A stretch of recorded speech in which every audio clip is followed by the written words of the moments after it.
అందరికీ నమస్తే అండి. ఈరోజు నేను మీ ముందుకి ఒక చిన్న టాపిక్ తీసుకొచ్చాను. ఈ రీసెంట్లీ జూలై 1న న్యూ క్రిమినల్ లాస్ని ఇంట్రడ్యూస్ చేశారు. చాలా మందికి ఈ లాస్ గురించి ఇన్ఫర్మేషన్ లేదండి. ఈ లాస్ గురించి ఇన్ఫర్మేషన్ తెలుసుకోవడం కేవలం మాలాంటి అడ్వకేట్స్ మాత్రమే కాకుండా నార్మల్ పీపుల్స్ కూడా ఈ లా గురించి తెలియాలండి. ఎందుకంటే ఒక నార్మల్ పీపుల్ అయినా తప్పు చేసినప్పుడు లా తెలీదు అన్న ఎక్స్క్యూజ్ అనేది కోర్ట్ ఎప్పటికీ యాక్సెప్ట్ చేయదండి. సో నేను ఒక 10 న్యూ యాక్ట్ నుంచి ఒక 10 న్యూ మేజర్ చేంజెస్ గురించి మీకు చెప్దామని ఈరోజు ఈ వీడియో చేస్తున్నాను. ఫస్ట్ టాపిక్ వచ్చి అసలు ఫస్ట్ ఇంట్రడక్షన్, ఏమేమి న్యూ యాక్ట్స్ని ఇంట్రడ్యూస్ చేశారు, దేని బదులు ఈ యాక్ట్స్ని ఇంట్రడ్యూస్ చేశారు అనేది మీ ముందు తీసుకొచ్చాను. First, Indian penal code 1860. దీని రీప్లేస్మెంట్ ఏంటంటే భారతీయ న్యాయ సన్నిహిత బిల్. ఇండియన్ పీనల్ కోడ్ ఇదివరకు 511 సెక్షన్స్ ఉండేవి, ఇప్పుడు దాన్ని రీప్లేస్ చేసి 358 సెక్షన్కి చేశారు. అలాగే నెక్స్ట్ వన్ వచ్చి కోడ్ ఆఫ్ క్రిమినల్ ప్రొసీజర్. దీన్ని రీప్లేస్ చేసి ఏం ఇంట్రడ్యూస్ చేశారంటే భారతీయ నాగరిక సురక్ష సన్నిహిత బిల్.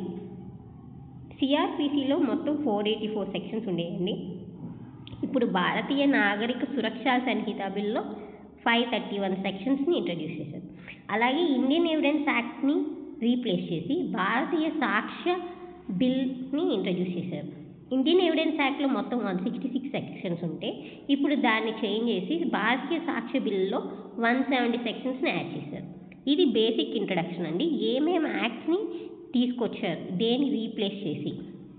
నెక్స్ట్ నేను న్యూ చేంజెస్ చెప్పా కాబట్టి ఫస్ట్ చేంజ్, అసలు మేజర్ చేంజ్ ఏంటంటే ఈ న్యూ యాక్ట్లో ఇంట్రడ్యూస్ చేసింది కమ్యూనిటీ సర్వీస్. కమ్యూనిటీ సర్వీస్ అంటే ఏంటో చెప్తాను. ఈ కమ్యూనిటీ సర్వీస్ అనేది రీసెంట్లీ ఫస్ట్ టైం ఇంట్రడ్యూస్ చేశారండి ఈ యాక్ట్స్లో. ఇది ఒక పనిష్మెంట్లా తీసుకున్నారు. ఏ అఫెన్సెస్కి కమ్యూనిటీ సర్వీస్ పనిష్మెంట్గా తీసుకొచ్చారంటే attempt to suicide, minor theft less than 5,000 rupees, public intoxication, defamation. నేను మీకు ఎగ్జాంపుల్తో చెప్తాను. ఫర్ ఎగ్జాంపుల్, ఒక వ్యక్తి ఈ సమస్యను భరించలేక సూసైడ్ చేయడానికి అటెంప్ట్ చేసినప్పుడు తనకి పనిష్మెంట్ ఇచ్చి ఇంకా బాధ పెట్టడం ఎందుకని వాళ్ళకి కమ్యూనిటీ సర్వీస్ పనిష్మెంట్ ఇస్తారనమాట. కమ్యూనిటీ సర్వీస్ అంటే సొసైటీకి హెల్ప్ చేయడం, సొసైటీ కోసం ఒక ఎన్జిఓ వాళ్ళతో టైఅప్ అయ్యి వాళ్ళకి ఈ 6 months ఇట్లా సర్వీస్ చేయాలి సొసైటీకి అనే పనిష్మెంట్స్ ఇవ్వడం. For example, minor theft 5,000 rupees below property అయితే దానికి కూడా కమ్యూనిటీ సర్వీస్ పనిష్మెంట్ ఇస్తారు. అలాగే పబ్లిక్ ఇంటాక్సికేషన్, తాగి రోడ్డు మీద పడిపోవడం. దీని మూలంగా ఎదుటి వాళ్ళకి ఎఫెక్ట్ ఉండదు కానీ డిస్టర్బెన్స్ ఉంటుంది. సో ఇది అఫెన్స్ పనిషబుల్, జైలు శిక్ష వేసే అంత పెద్ద పనిషబుల్ కాదు కాబట్టి వీటికి కమ్యూనిటీ సర్వీస్ పనిష్మెంట్ ఇవ్వచ్చు అని ఈ లాలో ఇంట్రడ్యూస్ చేశారు. సింపుల్ ఇంప్రిజ్మెంట్ని forfeit of property fine. Next వచ్చేసరికి సెక్సువల్ ఇంటర్కోర్స్ బై డిసీట్. ఈ మధ్య చాలామంది దీని మీద చాలా న్యూస్లో కూడా వస్తుందండి. సెక్సువల్ ఇంటర్కోర్స్ బై డిసీట్ అంటే నేను ఒక ఎగ్జాంపుల్తో చెప్తున్నాను మీకు ఈజీగా అర్థం అవడానికి. ఒక వ్యక్తి వచ్చి, అది ఫ్రెండ్ అవ్వచ్చు ఎవరైనా అవ్వచ్చు, వచ్చి నేను నిన్ను పెళ్లి చేసుకుంటాను అని చెప్పి సెక్సువల్ ఇంటర్కోర్స్ చేస్తే, కానీ అతని ముందు నుంచి ఇంటెన్షన్ పెళ్లి చేసుకోవాలని లేదు, ఫేక్ ప్రామిసెస్ చేసి సెక్సువల్గా ఇంటర్కోర్స్ చేస్తే అమ్మాయితో, అది రేప్ కిందకి రాదు. కానీ దీనికంటూ ఇదివరకు రేప్ కిందకి, చీటింగ్ కిందకి ఫైల్ చేసేవాళ్ళు కేసెస్, కానీ ఇప్పుడు సపరేట్గా దీనికంటూ ఒక సెక్షన్ని తీసుకొచ్చారు. దాన్నే సెక్సువల్ ఇంటర్కోర్స్ బై డిసీట్. దీనికి ఇంప్రిజ్మెంట్ ఎంతంటే 10 years and also liable to fine. Deceitful అంటే ఏంటో కూడా డెఫినేషన్ దాంట్లో క్లారిటీగా ఇచ్చారు సెక్షన్లో. Falls promise, employment or promotion, నేను నీకు ప్రమోషన్ ఇస్తా అని చెప్పి సెక్సువల్గా ఇంటర్కోర్స్ చేయడం, ఎంప్లాయీ మన హైయర్ అథారిటీస్ వాళ్ళ అథారిటీ యూజ్ చేసి సెక్సువల్ ఇంటర్కోర్స్ చేయడం, పెళ్లి చేసుకుంటా అని ప్రామిస్ చేసి సెక్సువల్ ఇంటర్కోర్స్ చేయడం, ఇది కూడా అఫెన్స్ ఈజ్ పనిషబుల్. సో ఒక అబ్బాయి ఒక అమ్మాయికి పెళ్లి చేసుకుంటా అని ప్రామిస్ చేసి సెక్సువల్ ఇంటర్కోర్స్ చేస్తే that was also crime if he not married her. And third one వచ్చేసరికి under trials. This was the one of the change in new criminal law. Third one వచ్చే అండర్ ట్రయల్ ఏంటంటే half of the maximum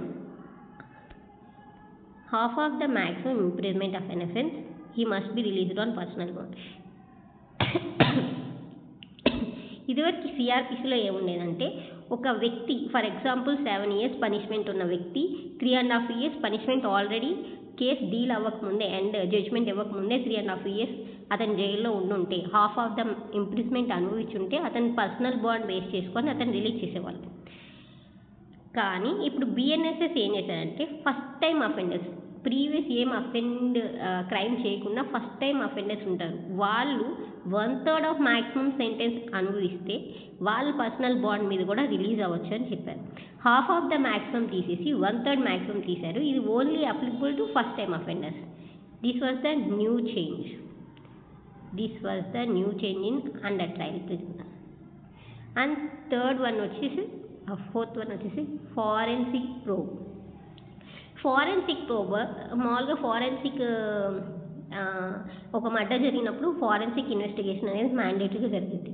కానీ ఇక్కడ ఏంటంటే mandate చేశారు 7 years imprisonment like dowry death, murder ఇట్లాంటివి ఏవైనా 7 years imprisonment ఉన్నాయంటే దట్ వాస్ మ్యాండేటరీ. వాళ్ళు ఫారెన్సిక్ ఇన్వెస్టిగేషన్ చేయాల్సిందే. In case forensic expert will visit crime scenes, forensic evidence, record the process on. మొత్తం ప్రాసెస్ అంతా మొబైల్ ఫోన్తో రికార్డ్ చేయాలి. ఆ రికార్డ్ చేసిన ఎలక్ట్రానిక్ డివైస్ స్టోర్ చేయాలి, వాళ్ళ వెబ్సైట్లో వాళ్ళ దాంట్లో అప్లికేషన్ దాంట్లో పెట్టుకోవాలి. If state does not have forensic facilities it shall utilize such as. ఒకవేళ ఈ స్టేట్కి ఫారెన్సిక్ ఫెసిలిటీస్ లేకపోతే నెక్స్ట్ స్టేట్ నుంచి ఆ ఫెసిలిటీస్ మనం యూజ్ చేసుకోవచ్చు.